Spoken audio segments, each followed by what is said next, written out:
2014 to 2015. I was 12.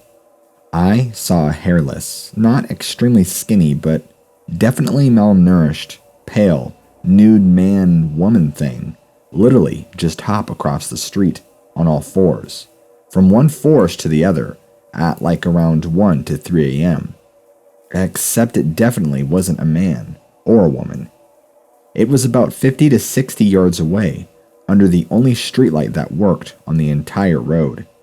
It lasted like 3 seconds before it vanished again. It didn't even notice us. As soon as it was out of sight, I started to run for my life. We get back to my house in literally seconds, break everything behind us, and lock every door as fast as our 12-year-old legs would carry us. A friend of mine was with me. We were in the middle of a discussion, just chilling, so he was facing the opposite direction and didn't see it. All it took was my facial expression for him to start moving. He even started running a second before me, and he didn't even see it. That's how petrified I was. I described it to him at my house. Him, being into spooky YouTube stuff, told me to Google the rake, so I did. Shitted myself, only a little, when I saw how identical some of the fake rake photos and some of the rake art looked like. I tried my best to get some real information, but there's way too many memes. It just led me to questioning my own sanity. I pretty much gave up hope. Occasionally, searching rake or the rake every couple months. Still looking 5+ years later. That's how I found what I found. If you don't believe me, then please just move on. I had to share this because I'm 300% positive others have gone through the same thing as me. There are plenty of crackheads and drug addicts here, but I don't think even all the drugs in the world could do this to somebody. It looks so human, but so feral and outlandish at the same time. I'd be willing to bet my dick and balls it wasn't human, or any creature with a name at that. I'm also in Ontario, and I live on Lake Simcoe. There's literally nothing out here except for trees and the occasional streetlight every kilometer that actually works, so it certainly wasn't a prank. I don't know what I saw that night, but it's going to stick with me for the rest of my life. This latest encounter took place on Friday, August 5th, 2019, at approximately 7:30 p.m. as I was walking from my Jeep to the duplex I live in after getting back from work. The sun was setting behind me as I pulled into the short driveway in front of my home. The sun had gone down to the point where it was below the treetops, yet still not at the horizon, so there was still some ambient light left in the day. It was incredibly hot that day, like pushing 100, and it had only cooled off a little bit by that point, with the humidity still at 100%. My neighborhood is lower middle class, so all of the houses are small, but there's a bit of space between each of them, giving everyone a little elbow room at least. The street I live on is a cut-through between two parts of our small town, so even though we are pretty rural, the road out front actually gets pretty busy sometimes. My place is just a few yards off the street, and I have a backyard that extends out about 20 feet behind the building before stopping abruptly at the patch of trees dividing my neighbor's lawn from mine. As usual, I parked in the gravel about 20 feet from the edge of the screened-in patio where my girlfriend was sitting on the porch swing. She gets off work much earlier than I do, and she is usually there with a drink in hand each weekday when I got home. None of this seems relevant. I'm just trying to cover anything and everything this time. I parked on the left side of my house, grabbed my things, got out, and started walking around the front of my Jeep toward the house. As soon as I got out of the vehicle, I began to hear a clicking sound in my ears, but I thought it was just sinus pressure or something at first because it sounded like it was inside my ear canal. My girlfriend was on the phone, but she smiled and waved at me as I walked up, and it's at that exact moment when I looked up at her that I saw it out of the corner of my eye. I quickly looked over, And there it was, as clear as can be, standing at the edge of that little patch of trees. Per usual, as soon as I saw it saw me. For anyone that hasn't heard my first post, the thing is roughly 3 feet tall and shaped like a starving child with a possible deformity.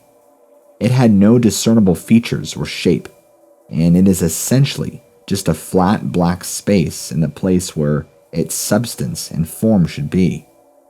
It's almost as if it was cut out of reality, or like the physical space that it occupies exists in just total voided out negative space. I don't know how else to describe it. That's the best I've got. Something very different that freaked me out about this encounter happened in that instant we first noticed each other. When the thing turned its head area toward me and leaned back off the tree a bit, I saw its arms were extending, maybe 20 or 30 feet straight up in the trunk of the tree and into some of the leafier branches at the top. This completely froze me in my tracks for a second, even after swearing that I would be ready for it the next time it showed up. Its arms were thin and filled with the same empty blackness as before, but they just didn't seem to be natural. Its arms were almost fluid-like in their motion, or slithering like snakes, sort of. It's so tough to explain because the whole thing never does seem to belong in its way at all to its surroundings. But again, the way it moves its body really just doesn't line up with the way it's shaped. I'm still not sure if it's the actual motions of the thing, or if it is a lack of any three-dimensional form, but looking at this thing is so disorienting. It's hard to tell what it's doing when it moves, how big it really is, or even how far away it is. I can only be for sure of its location this time, because I know where the tree is that it was standing against.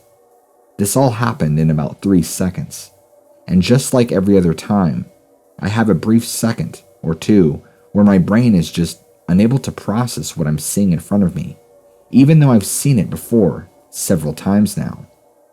I'm not actually sure if it ran for me first, as I turned and ran away from it at top speed that time, though it was definitely startled to see me. We were much closer to one another the first time than any other time, so maybe it went fight instead of flight in that instance. I don't know. That's assuming it even thinks and reacts like a rational, living creature. It was just so much more creepy this time around with those crazy arms, like a demented evil little inflatable tube man, which I'm sure sounds funny until you actually see it yourself.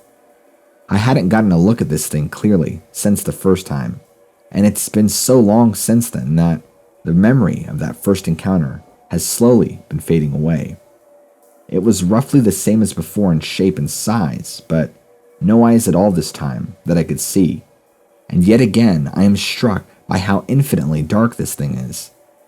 I know this is something that I keep repeating, but I still don't think I have accurately depicted just how empty the area it fills is.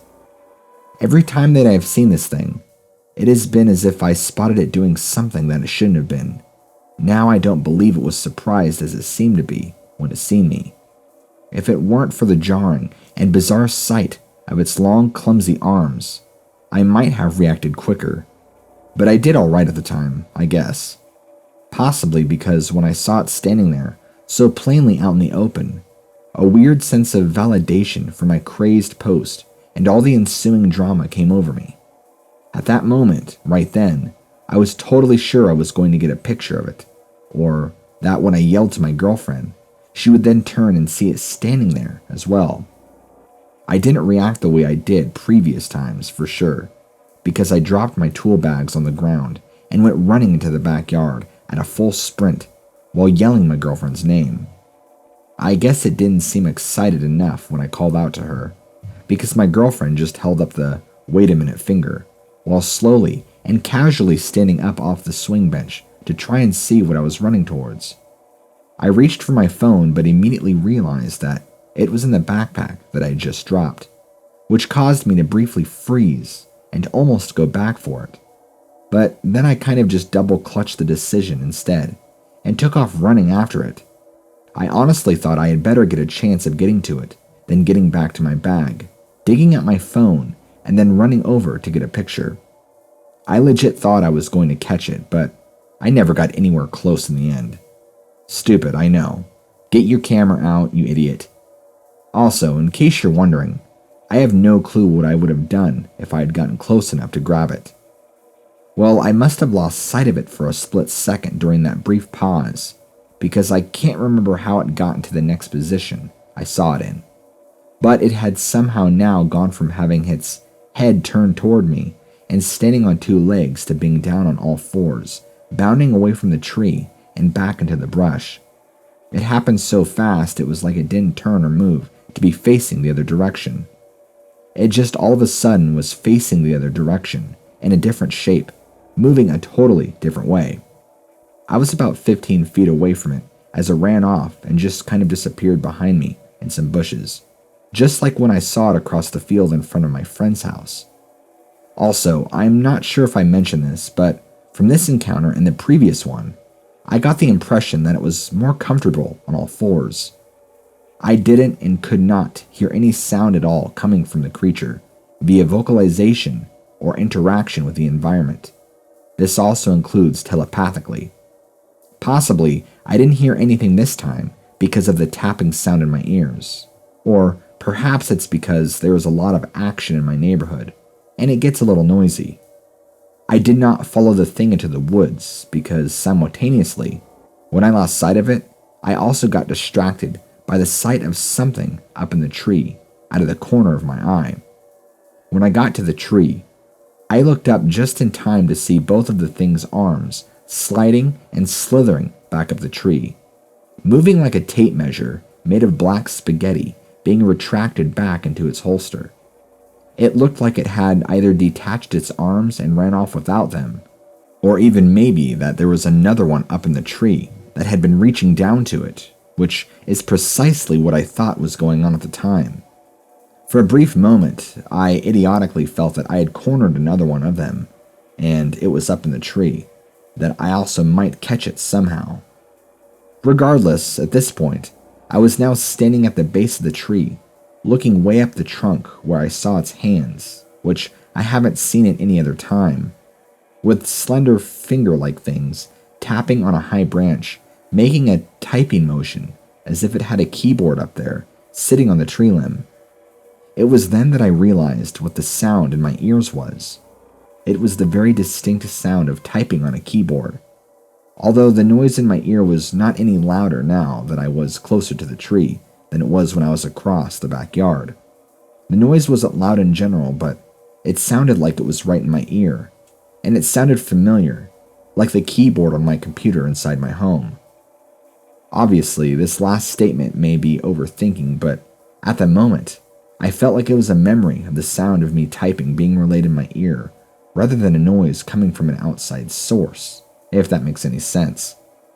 It happened so fast again, and after just a second or two, its arms slid up behind the bottom of the branch as its hands simultaneously stopped the typing and pulled down behind the top of the same tree branch, where they both disappeared completely. The lack of shadow and depth put against something that does reflect light is a difficult thing to explain until you actually see it. It makes it near impossible to tell distances or even what direction anything is moving, so it almost looks like it's always coming towards you or going away from you. As soon as the arms and hands were gone entirely, I briefly checked behind me to make sure it wasn't still there, and gave a quick look around the trees for the thing, making sure to keep aware of the treetop area. But I never saw anything again. I then turned back around and walked around the tree a couple of times, but I saw nothing up in the sparse covering that the tree provided. I checked all around and even threw some rocks up there to see if I could get something to move around, but obviously nothing. The sound in my ears stopped as quickly as it started, and I knew then that the thing was gone. By this point, my girlfriend had hung up the phone and was standing in the doorway to the porch, shouting to me, asking what is going on, and now down in the backyard wondering how the hell I'm going to explain this. When I asked my girlfriend if she saw that, she responded with these two deflating words. Saw what? and it just made my heart sink so low because I knew it had just happened again. It was right there, and apparently caught in an awkward position, which seemingly it had nowhere to go. My girlfriend was right there for validation as well, I thought, and yet again, I got nothing. I explained it away as saying that I thought I saw a black bear, but it must have been a raccoon, and my girlfriend shrugged it off quickly enough, only after giving me shit for throwing rocks at what I foolishly told her was a raccoon. Not only is this thing incredibly frustrating with how it continually is able to avoid giving me proof, but the whole scenario just made me feel like an idiot. I feel like it tricked me for some reason, but I don't know why, which in itself is also eating me up inside. I've gotten over trying to piece together the specifics of the event, as well as they are all similar in some way, but different in others. The arms, flashing eyes, turning into a dog thing, the sound it made, I mean, what the hell is this thing? To be clear, I honestly don't know if it was a crawler, but this is the best place, so please bear with me. Every summer, me and my friends used to go to this camp in southern Illinois on an isolated huge plot of land with beautiful locations. If you live near this area, well, you've probably heard of it, because it's pretty popular and is honestly a good camp with great people, but isn't cheap and has a long history though. But due to privacy, I won't say the name of it. This is actual history, which is what makes it feel off. Throughout this camp, there are different units too, host different genders and ages. One of these units, one night more than a couple years back, all 4 to 5 cabins burned down mysteriously, but luckily, no one were in them at the time.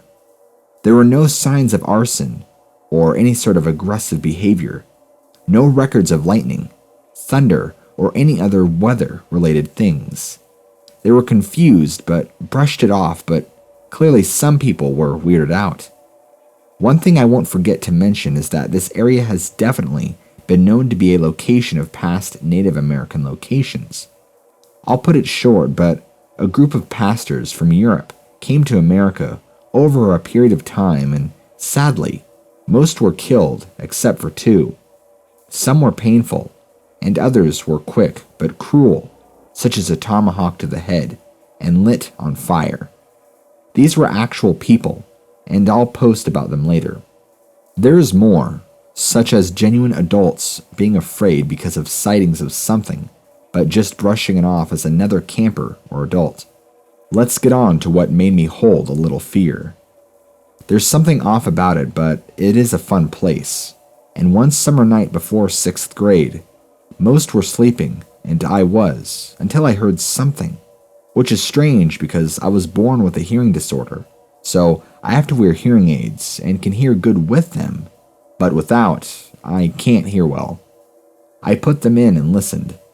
It sounded like footsteps, but everyone understands that feeling that something isn't right, and my idiot little self called out hello, despite the feeling of dread. It stopped, then unsteadily started coming towards my direction. All the cabins are on stilts and are connected by a big catwalk. There are about 6 of them in this unit. I got worried and then hid under my sleeping bag on the bottom bed. Bunk beds were in these cabins, about 5 in each, and the front was opened up and had no door. It sounds like normal adult footsteps, but were off and in a slow, desperate rate. It stopped right outside the cabin, and it was quiet for a while. I looked up for a second, and I only saw an outline on something visibly taller than any adult, maybe 7-foot-ish. Then I burrowed my head in the pillow, and after a few long minutes, it slowly walked away, off the catwalk, walked to the gravel road that connects the camp together, and this is where I honestly held fear. For the next half hour, it just drug its foot or feet in the gravel road constantly, and would stop, just to do it again, and it would start getting close and then would drag away. It was horrible. Then it groaned, which was terrifying, because it confirmed that it was something smarter, or at least not a normal animal. It sounded similar to a human, but rough, and I could feel it in the air. It was so weird.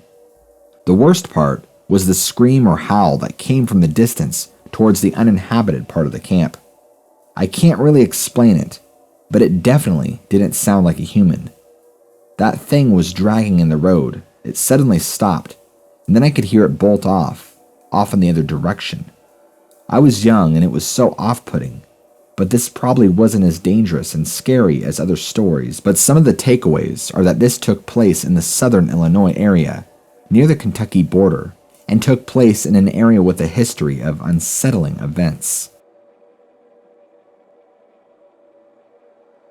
I have never heard the term crawler, and since this all began, we haven't known what to refer to this as or who to contact. I'm still at a loss for words to explain just how scary this is. Most all because it is no doubt something not human or any known animal. This is taking place nightly, behind a close friend's home, not far away, and started last fall. The area is north in Florida, in a very rural area. Behind her house is wild bamboo that has completely overgrown the land surrounding the ruins of an old house that literally collapsed or imploded somewhere approximately 15 years ago. These things have not only taken over back there, but have been seen by several of us, but never in the daylight.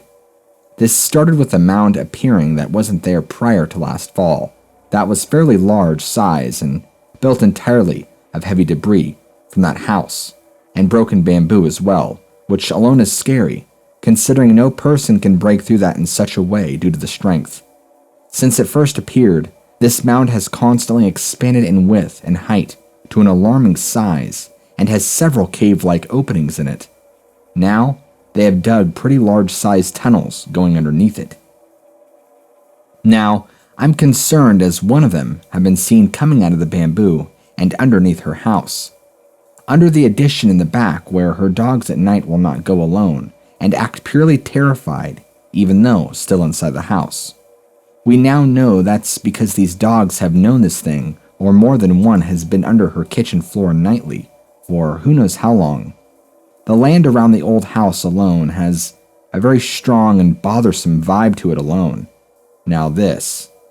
What we have seen is a very thin and pale figure which doesn't appear to have normal legs and very elusive and hostile feeling.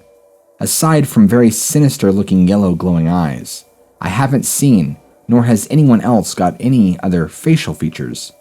What do? I want to get documentation of this, which I do have pictures of this structure they built over time, but none of them will dare attempt to even go out her back door at night, as the edge of the bamboo and ruins are very close by. So, I live in Wyoming, Michigan, about a walking distance away from Resurrection Cemetery. If you look it up on Google Maps, you will see it has a tree line surrounding it.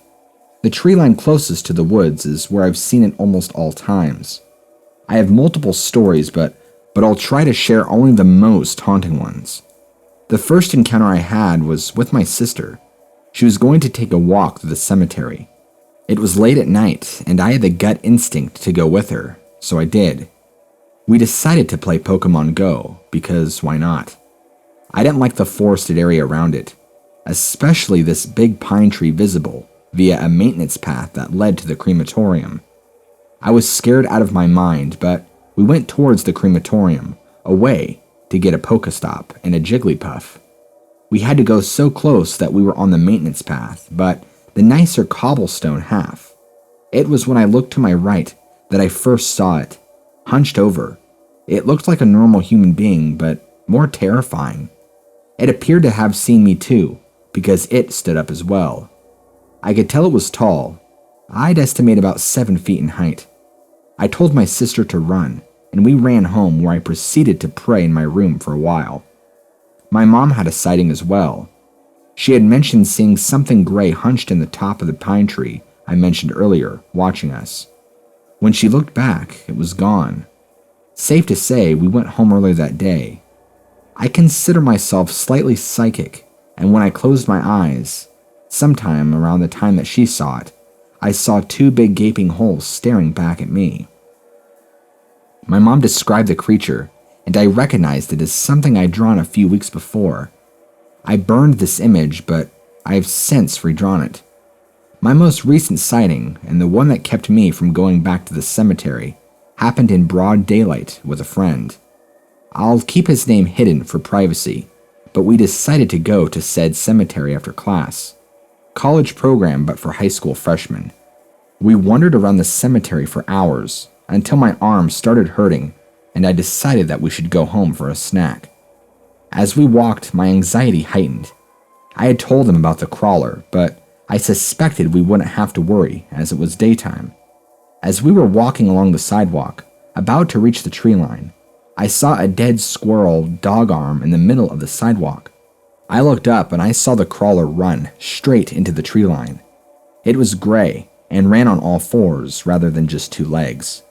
I told my friend to run, and he did. We both ran until we reached the intersection,